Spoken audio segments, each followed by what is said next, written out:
ഈശോയിൽ സ്നേഹം നിറഞ്ഞ മാതാപിതാക്കളെ, സഹോദരി സഹോദരങ്ങളെ, നമ്മൾ ലോകത്തിലേക്ക് പല സഹായത്തിനു വേണ്ടിയും തിരിയുമ്പോൾ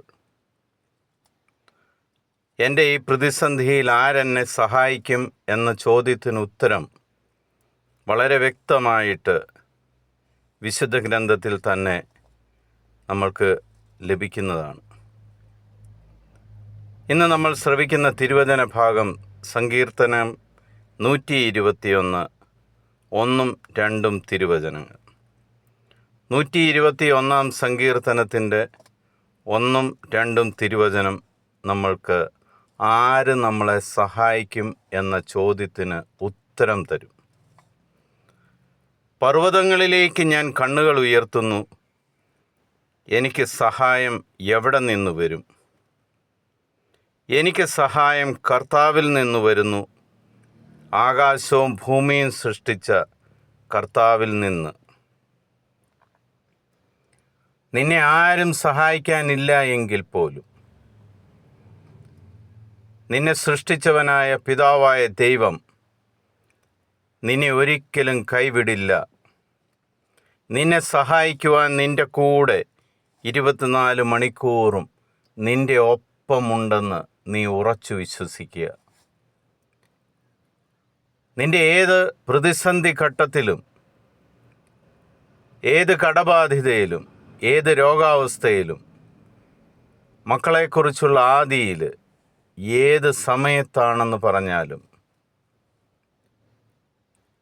യാതൊരു പ്രതിഫലേച്ഛയും കൂടാതെ നിന്നെ സഹായിക്കുന്ന ഒരേ ഒരുവൻ മാത്രമേ ഈ ഭൂമിയിലുള്ളൂ.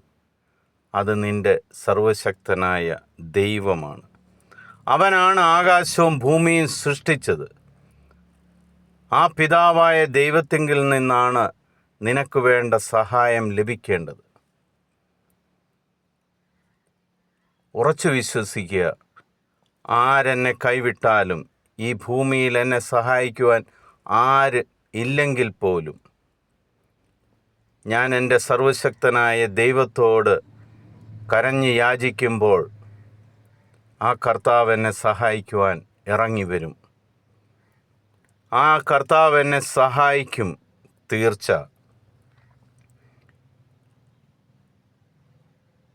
ഈ ചോദ്യം ചോദിച്ചുകൊണ്ടിരിക്കുന്ന എല്ലാ ദൈവമക്കൾക്കും ഇന്നത്തെ ദിവസം യേശുക്രിസ്തുവിൻ്റെ നാമത്തിൽ നിങ്ങൾക്കൊരനുഗ്രഹമായി മാറട്ടെ എന്ന് പ്രാർത്ഥിക്കുന്നു. നിങ്ങളെ തന്നെ കഴുകി വിശുദ്ധീകരിച്ച്, കർത്താവേ, ഞാൻ പാപിയാണ്, നിൻ്റെ മുന്നിൽ വരുവാൻ പോലുമുള്ള യോഗ്യത എനിക്കില്ല എന്ന് ഏറ്റുപറഞ്ഞ് ആ ദൈവത്തോട് നിൻ്റെ ആവശ്യങ്ങൾ ചോദിച്ചാൽ മറുപടി തരുന്ന, നിന്നെ സഹായിക്കുന്ന ദൈവവും നിനക്കുണ്ട്. ഉറച്ചു വിശ്വസിക്കുക. ആ ദൈവത്തിൻ്റെ സമാധാനം എപ്പോഴും നിൻ്റെ കൂടെ ഉണ്ടായിരിക്കട്ടെ. ഈശോ മിശിഹായ്ക്ക് സ്തുതിയായിരിക്കട്ടെ.